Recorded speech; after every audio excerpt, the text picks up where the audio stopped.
They're the new voices in the House and Senate, and while they might be newbies, they're already trying to make their mark. When he got to the top of the building, cops were waiting for him with handcuffs. Los científicos ya se refieren a estas pruebas como todo un hallazgo. For the first time in a long time, the tides in Washington seem to be turning. That's when the countries that make up the permanent members of the UN Security Council, plus Germany, will meet with Iranian leaders.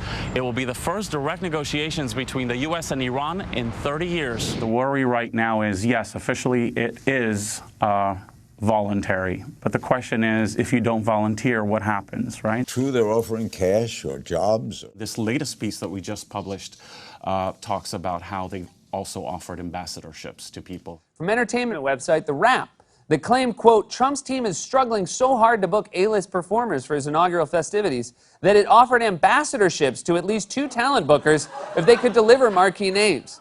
You get an ambassadorship for booking an inauguration performer?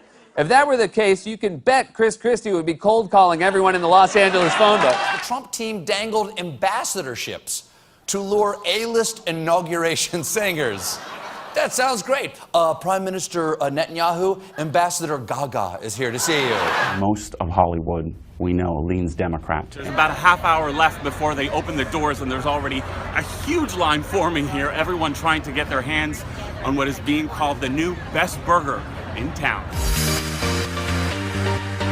Hi everyone, I'm Itay Hod for The Wrap, and we're at the AMC Century 15 in Los Angeles, where the new Star Wars movie just launched. What did you think when he started talking about Star Wars? Were you like, whoa? You don't know the level until this happened. Okay, one of the things that they do in telenovelas a lot is they slap each other. I was hoping maybe you could teach me the whole fake slap. Oh, Can we do that? Yeah. Can we try it? Yeah, for sure. So what did I do to you? You slept with my mother. Te acostaste con mi mamá.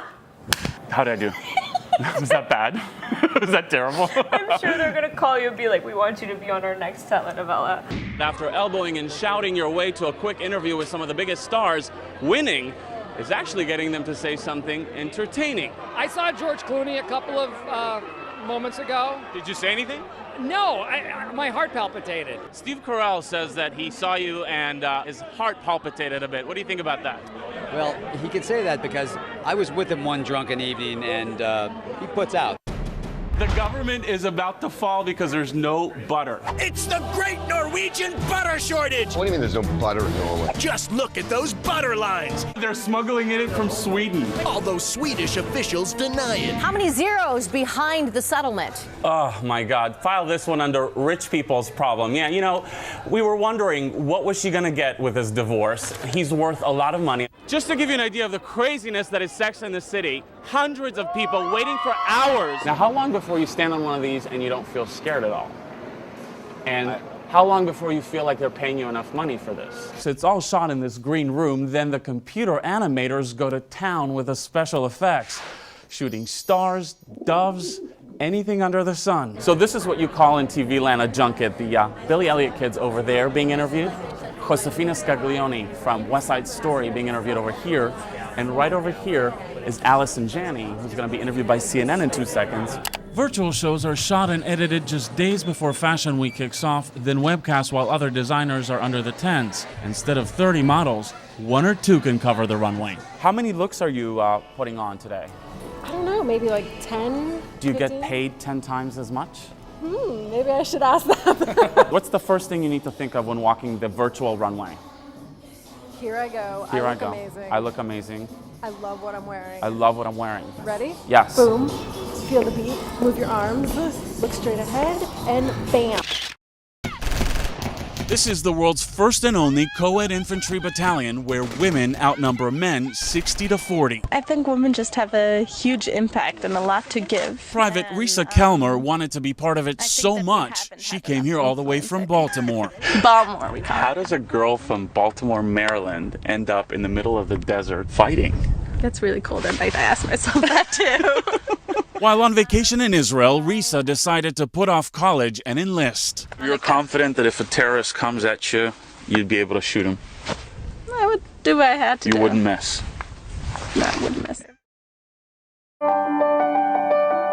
Derek Hoff wants to be a song and dance man. He started out as just another performer on Dancing with the Stars, but after waltzing to a win last year, he's expanding his repertoire. We do write our own music, and we play everything, on the album. Even though he's famous for his hips, his passion is music.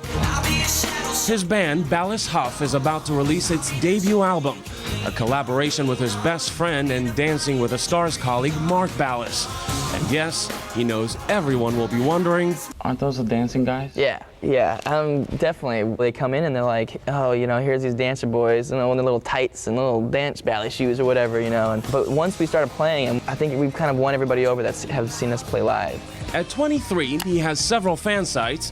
He's dating actress Shannon Elizabeth, his partner from season 6, and this season he's teaching rapper Lil' Kim how to bust a move. 2 and 3. I was a little worried. I'm like, oh man, I hope I'm cool enough for her. I was a bit intimidated when he tried to teach me a few moves. There you go. These days, winning an election isn't so much about democracy as it is about demographics. Youth reporter Dimitri Martin explains. This year, the race for the White House is on everyone's hot list. Youthquake. A youthquake. Youthquake. But who can we turn to help us understand these people? This is CBS News. I'm Itay Hod. Whoa, this guy is just like the youthiest reporter ever. Plus, he isn't stuck on some old-fashioned TV network. He does reports for the internet, where only young people know how to find them. Now, if you really want a message that resonates, you may want to hit them up with a text. Whoa, this guy's everywhere. The youth vote is appealing to candidates because this year, more than any other year, they could make or break someone's candidacy. Itay practically invented the youth vote. He knows you can't just explain stuff to kids in a thoughtful manner. The more graphics you have on the screen, the more appealing it is to kids. Because what they respond to is magic.